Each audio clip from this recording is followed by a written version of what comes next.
आज हम आपको सुनाने जा रहे हैं महाशिवरात्रि की महान कथा। दोस्तों, एक समय की बात है। समस्त आर्षिगण वेद व्यास जी के पास आते हैं और उन्हें प्रणाम करके पूछने लगते हैं, हे महर्षि व्यास जी, आज हम आपके पास महाशिवरात्रि का महात्म्य सुनने के उद्देश्य से आए हैं। आपसे अनुरोध है कि आप हमें महाशिवरात्रि का महात्म्य सुनाएं। फिर महर्षि वेदव्यास कहते हैं, हे रसियो, आप सभी का स्वागत है। आज आपने संसार के कल्याण के उद्देश्य से उत्तम महात्म को सुनने की इच्छा प्रकट की है। इस महात्म को सुनने मात्र से कोटि कोटि पाप भस्म हो जाते हैं। इस महात्मा का श्रवण करने वाला कभी दरिद्री नहीं रहता है। उसकी समस्त मनोकामनाएं पूर्ण होती हैं। आप सभी आर्षियों के आग्रह पर आज मैं आप सभी को महाशिवरात्रि का महात्मा सुनाना आरंभ करता हूं।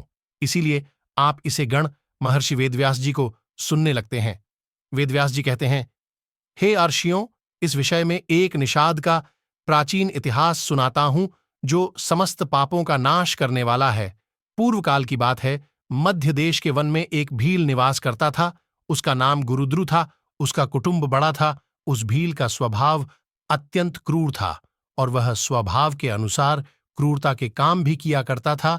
वह प्रतिदिन वन में जाकर मृग को तथा अन्य पशुओं को मारता था और अनेक स्थानों पर चोरी किया करता था।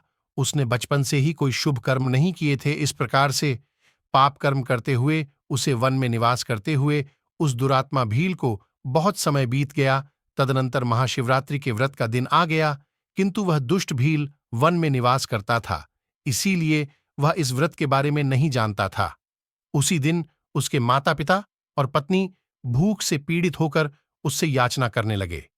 हे वनेचंद, करो उनके द्वारा। इस प्रकार से याचना करने पर वह भील तुरंत ही अपना धनुष्य निकालकर शिकार करने के लिए चला गया। उस दिन उसने दिन भर शिकार की खोज की। उसे न कोई हिरण दिखा और न कोई खरगोश। वह दिन भर हाथ में धनुष्य लेकर घूमता रहा, लेकिन उसे भोजन की प्राप्ति नहीं हुई और फिर सूर्यास्त का समय हो गया। वह सोचने लगा, आज अपना धनुष्य निकाला और उस हिरणी की बहन को निशाना बनाया। ऐसा करते ही फिर से पहले की जाए, क्योंकि जो वचन वह बड़ा ही हृपुष्ट था। उस हिरण को देखते ही भील को बड़ा हर्ष हुआ और उसने धनुष्य पर तीर चढ़ाया और सा जल और बिल्वपत्र नीचे शिवलिंग पर गिर निशाना लगाया। ऐसा करते समय फिर से थोड़ा पड़े। उससे भगवान शिव की तीसरे प्रहर की भी पूजा संपन्न हो गई। पेड़ के ऊपर से पत्तों की आवाज आते ही उस हिरण ने ऊपर की ओर देखा तो वह भील पेड़ पर बैठा हुआ था। उस भील को देखते ही वह हिरण घबरा गया और बोलने लगा, हे व्याध, क्या कर रहे हो? रुक जाओ। भील कहने लगा, मैं अपने परिवार के लिए भोजन की तलाश में हूं, इसीलिए अब मैं तुम्हारा शिकार में हूं। इसीलिए अब मैं तुम्हारा शिकार करने जा रहा हूं।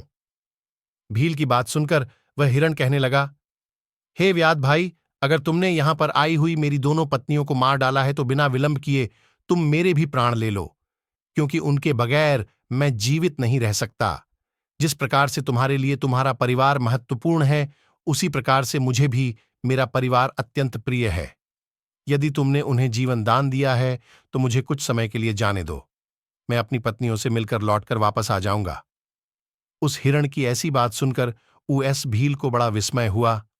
उसके मन में रात भर का सारा घटनाक्रम घूमने लगा। वह हिरण से कहने लगा, हे मृग, तुमसे पहले तुम्हारी दोनों पत्नियां यहां पर आई थीं।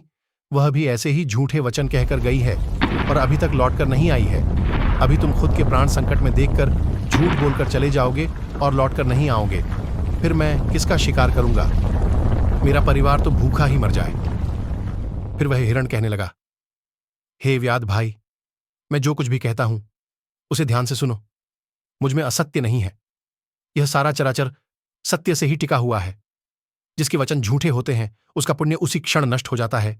इसीलिए हे भील, तुम मेरी प्रार्थना सुनो।